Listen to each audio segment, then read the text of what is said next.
कभी कभी आपने ये महसूस किया है कि कोई बात दिमाग में बार बार घूम रही है। मान लीजिए कोई गलती हो गई या कोई फैसला लेना है तो उसके बारे में सोचना तो स्वाभाविक है, लेकिन ज्यादा सोचने की आदत लग जाए तो यह तनाव का कारण बन सकता है। ऐसे में मन में तरह तरह के विचार आते रहते हैं, जैसे क्या होगा अगर मैं असफल हो गया, या क्या मैंने उन्हें नाराज कर दिया। ये विचार हमें चिंतित, परेशान और बेचैन बना देते हैं। ज्यादा सोचने से हम असल में कुछ कर ही नहीं पाते और जिंदगी के मौके भी हाथ से निकल सकते हैं। दोस्तों, एक समय की बात है, एक नगरी में एक व्यक्ति रहता था जिसका नाम विजय था। विजय एक मेहनती किसान था और अपने काम में बहुत मेहनती था, लेकिन विजय की सबसे बड़ी समस्या थी चिंता। वह एक साधारण जीवन जीता था, परंतु उसकी मनमानी चिंताएं उसे हमेशा तंग करती रहती थीं। रोज वो अपने कामों को करते हुए अपने मन के कोने में यह सोचता रहता कि आने वाला कल कैसा होगा। विजय को हमेशा यह लगता था कि उसका भविष्य अनिश्चित है। उसे लगता था कि वह किसी अच्छे या बुरे कल के सामने है, जिससे उसका जीवन पूरी तरह से प्रभावित हो जाएगा। वह अपनी चिंताओं में इतना खो जाता कि उसका व्यक्तित्व भी प्रभावित हो जाता। सुबह उठते ही विजय सोचने लगता था कि आज क्या होगा, क्या काम ठीक से चलेगा, क्या वह पर्याप्त पैसा कमा पाएगा, क्या उसका परिवार खुश रहेगा। इन सवालों का जवाब न होने के कारण उसके मन में एक तूफान उठ खड़ा होता। रात भर नींद न आने के कारण उसकी आंखें सूजी हुई रहती। सुबह होते ही वह थका हुआ और निराश महसूस करता। उसकी चिंता सिर्फ भविष्य तक ही सीमित नहीं थी, वह हर छोटी छोटी बात को लेकर भी चिंतित रहता।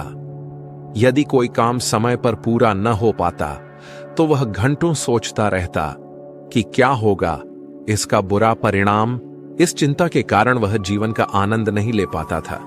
वह एक ऐसा व्यक्ति था जो हर काम शुरू करता था, लेकिन उसे पूरा करने का साहस नहीं होता था। डर का साया उसके पीछे हमेशा बना रहता था, जो उसे बीच में ही हार मानने पर मजबूर कर देता था।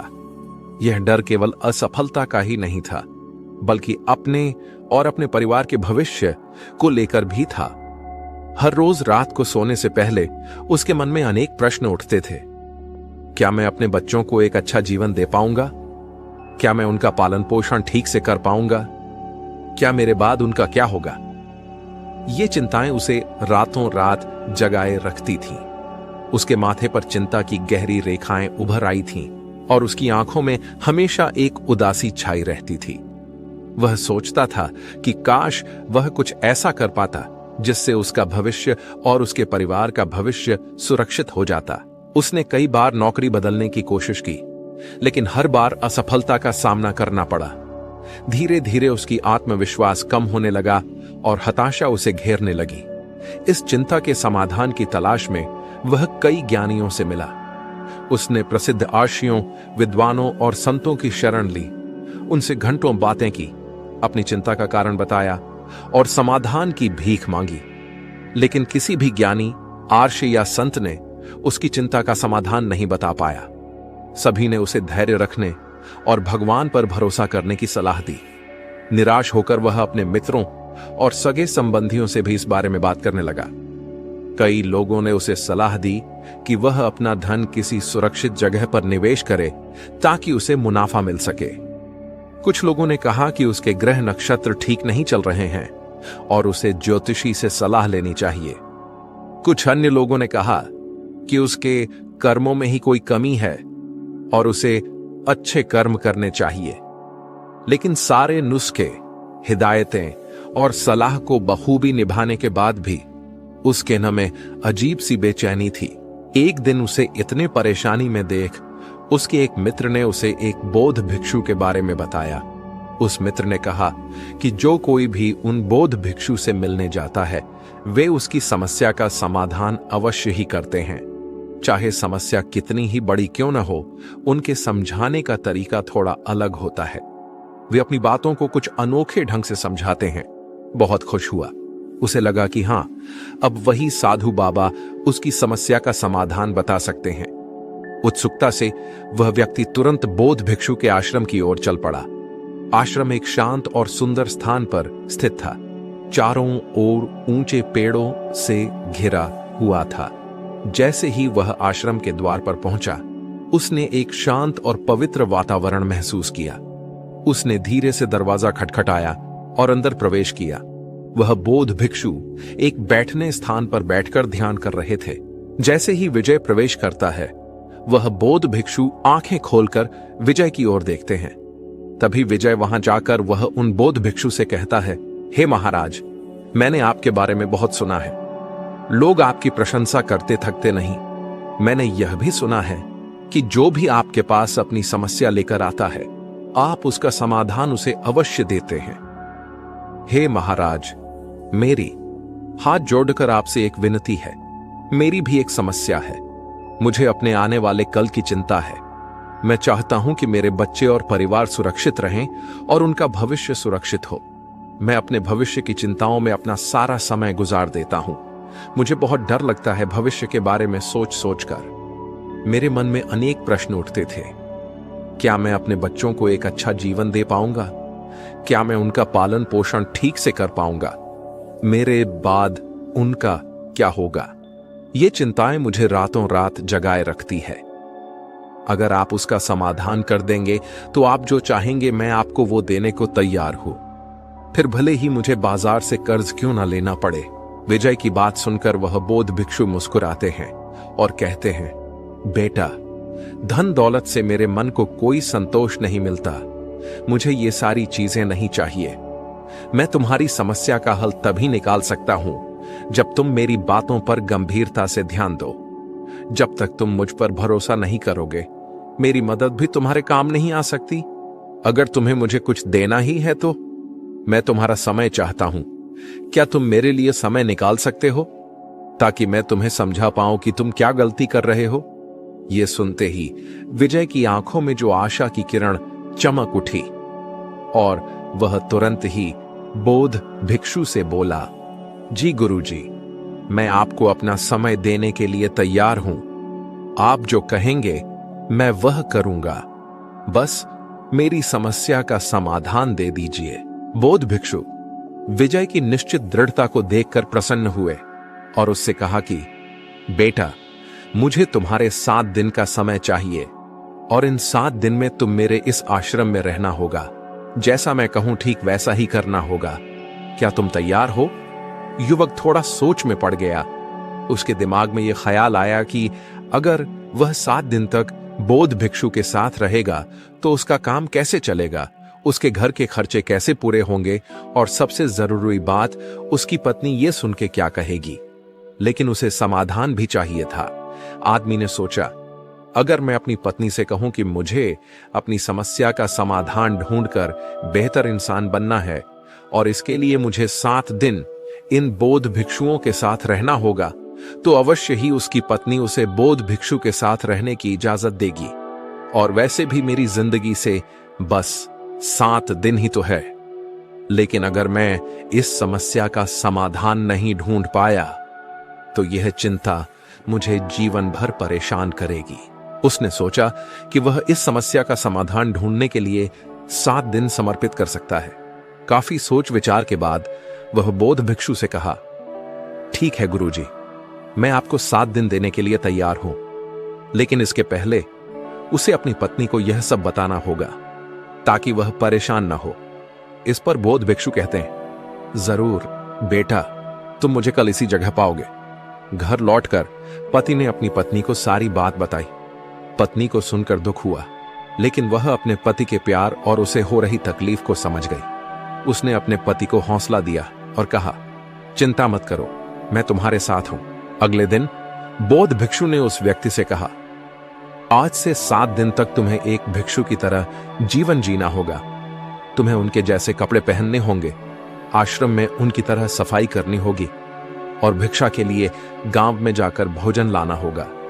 लेकिन एक बात का ध्यान रखना, हर काम करने से पहले अपने मन में यह विचार करना होगा कि यह काम कैसा होगा। क्या मैं इसे पूरा कर पाऊंगा? अगर हां, तो कितनी बखूबी से, और यह काम खत्म होने के बाद क्या परिणाम होगा। यह सोचकर ही हर काम करना होगा। व्यक्ति थोड़ा घबराया हुआ था। भिक्षु का जीवन बिल्कुल नया अनुभव था, लेकिन विजय ने बौद्ध भिक्षु की बातों को स्वीकार कर लिया। उसे लगा ये 7 दिन आसानी से कट जाएंगे। आखिर थोड़े कपड़े धोने, झाड़ू लगाने और भिक्षा मांगने में क्या है। वह मन ही मन सोच रहा था कि ये तो रोजमर्रा के काम हैं, जिन्हें मैं वैसे भी घर पर करता हूं। इसमें क्या मुश्किल है। उसने आश्रम के वस्त्र पहने, झाड़ू उठाया और आश्रम की सफाई शुरू करने के लिए तैयार हो गया। उसने अपने मन में बौद्ध भिक्षु के शब्दों को दोहराया। उसने सोचा, यह झाड़ू लगाना कितना कठिन है। बिल्कुल नहीं। क्या मैं इसे पूरा कर सकता हूं? हां, आसानी से। मैं इसे और भी बेहतर कैसे कर सकता हूं? धीरे से और ध्यान से झाड़ू लगाकर, यह सुनिश्चित करते हुए कि कोई कोना न छूटे। इस काम को पूरा करने का क्या परिणाम होगा? आश्रम स्वच्छ होगा और रहने में अच्छा लगेगा। और फिर उसने आश्रम की सफाई शुरू कर दी। जब सब्जियां काटने का समय आया, विजय ने गुरुजी के कहे अनुसार मन में विचार किया कि यह काम कैसा होगा और इसका क्या परिणाम होगा। कुछ देर सोचने के बाद उसने ये यकीन बिठाया कि यह काम आसान होगा। वह अपने घर में भी अक्सर सब्जियां काटता था और उसे लगा कि इसमें ज्यादा मुश्किल नहीं है।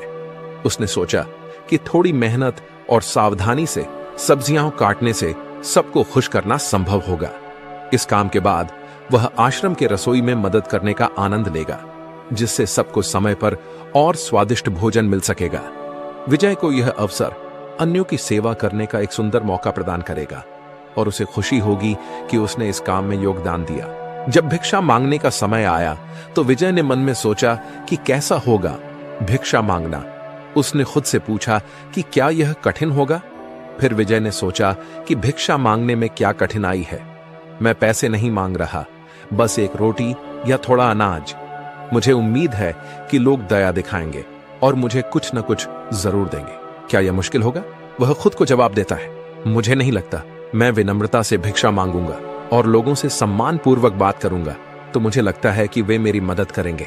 विजय ने आशा की कि वो पर्याप्त भोजन प्राप्त करेगा और आश्रम के लिए भोजन ला पाएगा। उसे लगा कि यह एक अच्छा अनुभव होगा। पहला दिन तो ठीक ठाक गुजरा। उसने आश्रम के वस्त्र पहने, आश्रम की साफ सफाई में हाथ बटाया और आसपास के घरों से भिक्षा मांगकर लाया। सब्जियां काटकर उसने रसोई में भी मदद की। लोगों ने उसे सम्मान से भोजन दिया और उसकी कोशिशों की सराहना भी की। उसने सारे काम बखूबी निभाए। विजय को लगा कि बाकी दिन भी ऐसे ही आसानी से निकल जाएंगे। शाम को बौद्ध भिक्षु के पास बैठकर उसने पूरे दिन के अनुभवों को उन बौद्ध भिक्षु को बताया और कहा, देखा गुरुजी, मैंने सारे काम कर दिए और मैंने काम करने से पहले सोचा भी कि वो कैसे होंगे। बौद्ध भिक्षु ने मुस्कुराते हुए कहते हैं, बहुत अच्छे, लेकिन याद रखना, जैसा कि अक्सर होता है, जिंदगी हमारी उम्मीदों से थोड़ी अलग चलती है। हर दिन एक जैसा नहीं होता। कल शायद परिस्थितियां अलग हों। और ऐसा ही कुछ अगले दिन से विजय के साथ होने लगा। अगले ही दिन दिक्कतें शुरू हो गईं। भिक्षा मांगते समय एक घर वाली ने उसे डांट दिया, यह कहते हुए कि वह आलसी है और काम करने के बजाय भीख मांग रहा है। विजय को यह बात चुभ गई। उसने मन ही मन सोचा कि वह तो गुरु के आदेश का पालन कर रहा है, फिर भी उसे अपमान सहना पड़ रहा है। फिर एक दिन आश्रम में सब्जियां काटते समय विजय का हाथ कट गया। उसे गुस्सा आया कि इतना आसान काम भी वह ठीक से नहीं कर पाया। ऊपर से रात के भोजन में भी सिर्फ रोटी और दाल थी। ऐसा सोचते हुए विजय ने आश्रम में झाड़ू लगाना शुरू किया। कुछ देर बाद जब उन्होंने आधे हिस्से को साफ कर लिया था, तभी अचानक तेज हवा का झोंका आया। इस झोंके ने बाहर की धूल और मिट्टी को उड़ाकर आश्रम के अंदर ला दिया, जिससे सफाई का काम बेकार हो गया। दिन बीतते गए और विजय की परेशानियां बढ़ती गईं। उसे जमीन पर सोने की आदत नहीं थी। उसकी पीठ में दर्द होने लगा। ध्यान के दौरान उसका मन भटकता रहता। तो कभी पर्याप्त भिक्षा न मिलने पर विजय को भूख से व्याकुल होकर आश्रम खाली हाथ लौटना पड़ता था। विजय को जल्द ही एहसास हुआ कि यह काम उतना आसान नहीं है जितना उसने सोचा था। धीरे धीरे विजय का उत्साह कम होता गया। उसने सोचा था ये 7 दिन आसान होंगे, लेकिन असल में ये काफी मुश्किल भरे निकले। हर रात सोने से पहले वह सोचता था कि ये 7 दिन कब खत्म होंगे। उसने सोचा अगले 7 दिन तो बहुत मुश्किल से कटेंगे। उसने बौद्ध भिक्षु को अपनी परेशानी बताई। उसने कहा, गुरुजी, आपने जैसा कहा मैं वैसा ही करने की कोशिश कर रहा हूं। मैं हर काम से पहले सोचता हूं कि वो काम कैसा होगा, उसका परिणाम कैसा होगा, पर हर काम में मुझे रुकावट आ रही है और दिन ब दिन ये सब बढ़ते जा रहा है और मेरे कोई भी परिणाम वैसा नहीं होता जैसा मैंने उस काम को शुरू करने से पहले सोचा था। मैं क्या करूं? आप ही बताइए। मेरे 7 दिनों में से 4 दिन तो यूं ही कठिनाइयों में गुजर गए हैं। बौद्ध भिक्षु ने शांत स्वर में कहा, बेटा, चिंता मत करो। मैंने ये सब तुम्हें इसलिए करने के लिए कहा था ताकि तुम समझ पाओ कि ऐसा ही तुम अपने जीवन में भी करते आए हो। तुम इससे पहले अपने जीवन में हर काम को शुरू करने से पहले उसके परिणाम क्या होंगे ये सोचने में अधिकतर समय बिता देते थे।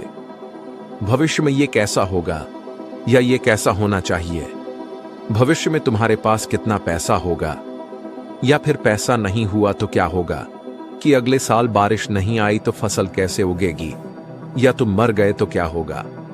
और इसी कारण तुम वर्तमान में कोई काम नहीं कर पाते थे।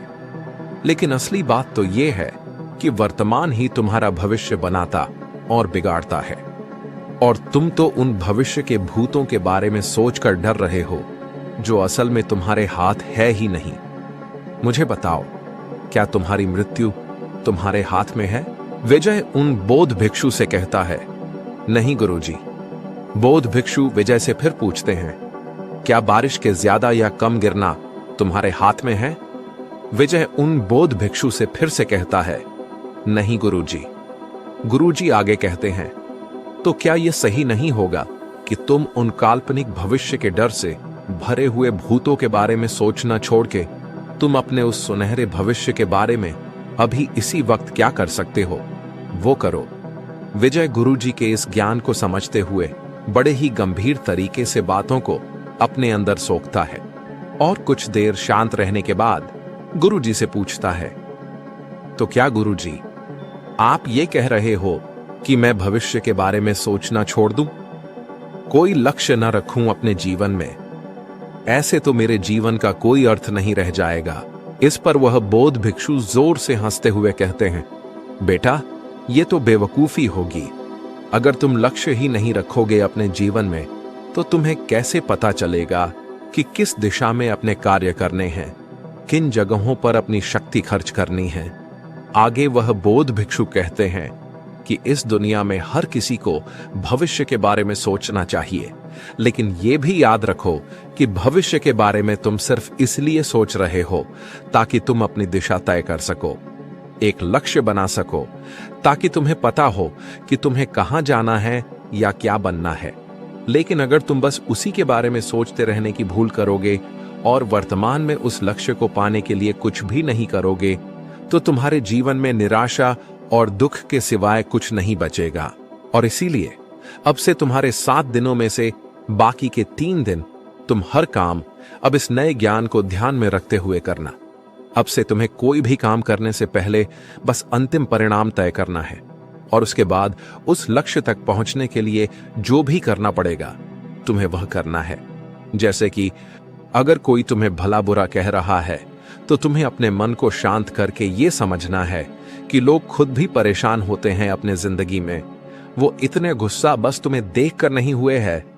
उन्हें माफ करो ताकि वो तुम्हारे मन को तंग ना सके और तुम किसी और इंसान के पास जाओ भिक्षा लाने, या कभी प्राकृतिक तौर पर तुम्हारे लिए कुछ बुरा होता है, जैसे कि हवा के तेज झोंके से मिट्टी आना और तुम्हारे सारे झाड़ू मारने की मेहनत पे फैल जाना, तो इस वक्त तुम हार न मानकर अपने लक्ष्य को पूरा करने के लिए जो भी बन सकता है तुम्हें करना है। जरा सोचो, क्या हो जाएगा अगर तुम्हें और एक बार झाड़ू मारना पड़े? क्या तुम पतले हो जाओगे? क्या तुम मर जाओगे? क्या सिर्फ एक हवा का झोंका ही तुम्हें रुलाने या परेशान करने के लिए काफी है? झाड़ू उठाओ और फिर से मेहनत करो, क्योंकि बेटा, सिर्फ एक चीज है जो हमारे भविष्य को सुरक्षित कर सकती है, और वो है उस भविष्य को पूरा करने के लिए वर्तमान में की गई मेहनत। आगे गुरुजी विजय की आंखों में देखकर धीरे से कहते हैं, और मजे की बात तो यह है कि इसी नियम का इस्तेमाल तुम अपने जीवन की कठिनाइयों को भी दूर करने के लिए इस्तेमाल कर सकते हो। तुम्हें अपने परिवार का भविष्य सुखद बनाना था ना, इसी परेशानी को हल करने आए थे ना तुम मेरे पास। विजय बड़े ही दुख भरे आवाज में कहता है, जी गुरुजी, मुझे अपने परिवार के भविष्य की बहुत चिंता है। गुरुजी कहते हैं, तो इसका मतलब तुम्हें अपना लक्ष्य पता है, बस अब तुम्हें वर्तमान में जो भी करना पड़े वो करना है उसे पूरा करने के लिए। अपने काम में दुगनी मेहनत दो, बस भविष्य के सोचते रहने से वो कभी नहीं बदलेगा। विजय को अपने विचारों में एक अजीब सी स्पष्टता का अनुभव होता है। कुछ देर शांत बैठकर उसने जो कुछ भी सीखा था उसे याद रखने का संकल्प लिया। फिर बौद्ध भिक्षु से बोला, गुरुजी, अब मुझे सब समझ में आ गया है। मुझे लगता है कि बाकी के 3 दिन मैं आपके निर्देशों का पालन करूंगा। अब जब मेरे सामने कोई बाधा आएगी तो मैं उसे पार कर लक्ष्य तक पहुंचूंगा, न कि बेकार के सवालों में उलझकर अपना समय बर्बाद करूंगा। बौद्ध भिक्षु विजय की दृढ़ता से मुस्कुराए। उन्होंने कहा, बहुत अच्छा विजय, यही वो भावना है जो तुम्हें सफलता की ओर ले जाएगी। बौद्ध भिक्षु की सलाह को ध्यान में रखते हुए विजय ने अगले 3 दिन बिताए। रास्ते में वाकई कई कठिनाइयां आईं। कभी हार मानने का मन होता, कभी रास्ता भटकने का डर लगता, परंतु उसने गुरुजी के शब्दों को याद रखा। उसने सीखे हुए कौशल का प्रयोग किया और दृढ़ता के साथ हर चुनौती को पार किया। धीरे धीरे विजय को एहसास हुआ कि भविष्य की चिंता करना व्यर्थ है। जो करना है अभी करना है। लक्ष्य तक पहुंचने के लिए हर पल को सही से इस्तेमाल करना चाहिए। गुरुजी को प्रणाम करते हुए विजय ने कहा, गुरुजी, आपका बहुत बहुत धन्यवाद। आपकी सीख ने मुझे भविष्य की फिक्रों से मुक्त कर दिया है। अब मैं जानता हूं कि वर्तमान में जीना ही सबसे महत्वपूर्ण है। विजय ने गुरुजी को अलविदा कहा और वापस अपने जीवन की ओर चल पड़ा। 3 दिन बाद जब विजय वापस घर लौटा तो वह पहले से बिल्कुल अलग इंसान था। उसके चेहरे पर एक शांति थी जो पहले कभी नहीं देखी थी। अब वह हर पल का आनंद लेने के लिए तैयार था। दोस्तों, आपने आज के इस वीडियो से क्या सीखा वह मुझे आप कमेंट में बता सकते हैं। इसी के साथ में उम्मीद है कि आपको आज की वीडियो पसंद आई होगी, तो इस वीडियो को उस इंसान को शेयर करें जिससे यह कहानी सुनने की जरूरत है, और उसी के ठीक बाद चैनल को सब्सक्राइब करें। तो चलिए फिर मिलते हैं ऐसी एक और नई वीडियो में एक नए मैसेज के साथ। तब तक के लिए अपना ख्याल रखें। धन्यवाद और नमो बुद्धाय।